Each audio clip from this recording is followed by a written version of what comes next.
So someone posted this screenshot of the Steam charts and it went viral almost immediately.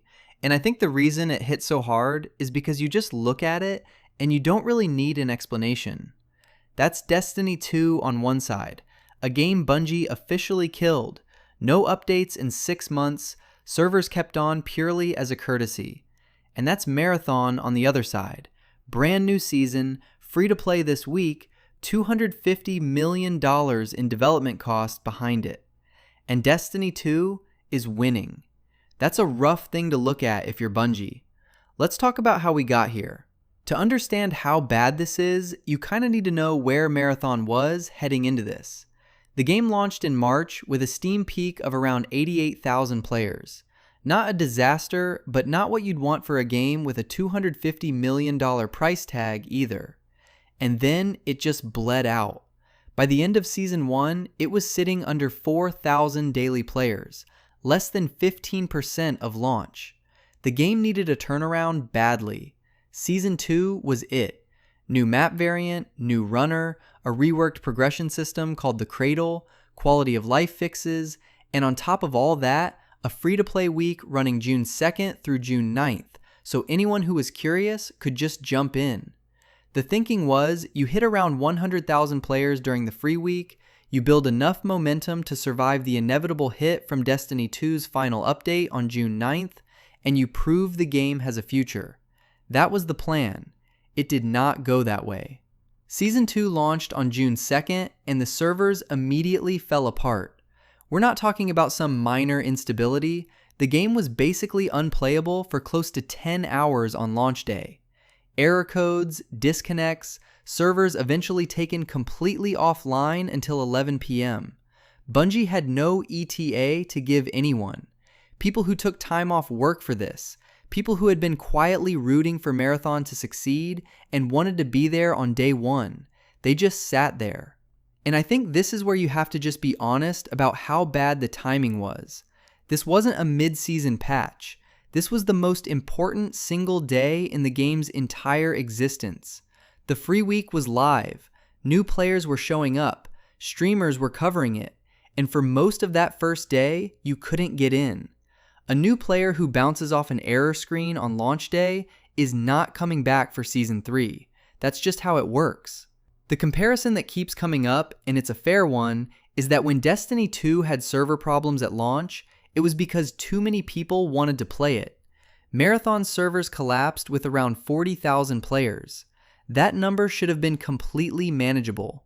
So the servers eventually come back, and then the next problem shows up.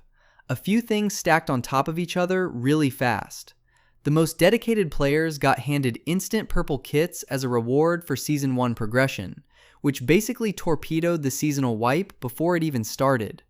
Then, as compensation for the server issues, Bungie sent blue kit bundles to everyone who'd logged in during the downtime. So within 48 hours of launch, you've got a chunk of the player base already running in-game gear, and new players and casual players are loading in against them with starter kits. And then on top of that, the nighttime version of Dire Marsh, one of the new additions, turned out to have almost no enemy presence, so you could farm the best loot in the game with basically zero resistance. The hardcore players had maxed out the Cradle system and were sitting on hundreds of thousands of credits within days. Bungie's response was to nerf the loot from those chests and slow down Cradle progression by 25%, which means the people who already farmed it kept everything, and everyone who didn't get to it in time is now grinding slower for worse rewards. The seasonal wipe is supposed to be the heartbeat of an extraction shooter. It resets the gap. It gives new players a fair entry point. It brings lapsed players back because everyone starts even. Marathon's Season 2 wipe lasted maybe 2 hours before it completely broke down. The free week peaked at around 40,000 concurrent players on Steam, less than half of what the game hit at launch, during a week when anyone could play it for free. By the end of the week, it was hovering around 11,000 to 12,000, and that's before the free period even ended. Meanwhile, Destiny 2, with nothing new to do, no updates, no reason to log in, was consistently beating Marathon on Steam the entire time.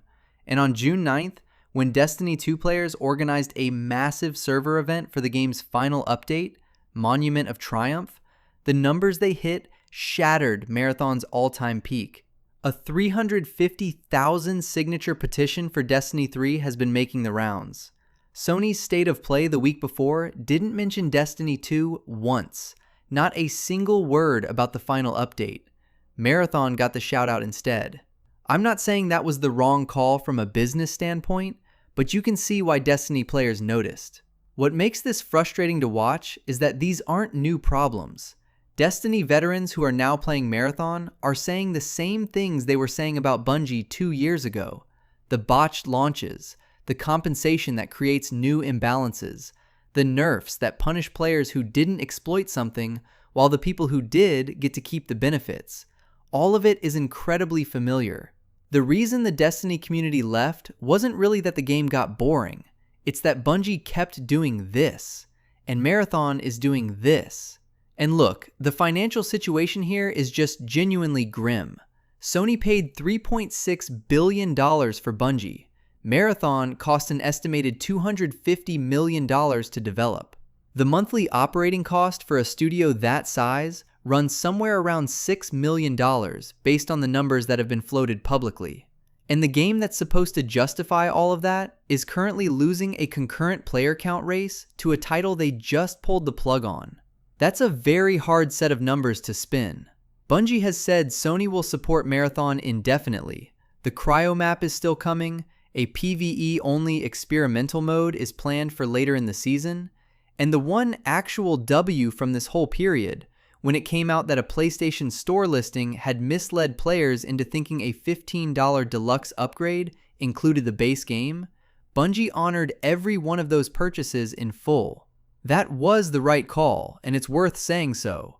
But I think if you're being honest about it, Season 2 was the last real chance, and it didn't land. The players who tried it during a broken launch day and moved on probably aren't coming back. The balance situation pushed out casual players who were never going to grind 48 hours to stay competitive. And the free week numbers for a free week just weren't there. Maybe it turns around. Maybe the cryo map hits different. Maybe the PvE mode brings in a crowd that was never interested in pure extraction. I genuinely don't know. But right now, looking at the Steam chart that went viral this week, the one where Destiny 2 is winning, it's hard to make a case that things are fine. There are people who actually like Marathon. The gunplay is legitimately good when the game is working. There's a real community that wants this to succeed, and those people have had a rough week watching all of this unfold. That part is worth saying. But Bungie needed one clean launch, one stable day one fair wipe, 1 week where the game showed it could handle the spotlight. It didn't get that, and most of that is on them. Anyway, let us know what you think in the comments. Are you still playing Marathon? Did you check it out during the free week? Do you think it can recover? If you liked the video, click like, subscribe if you're new. Thanks for watching.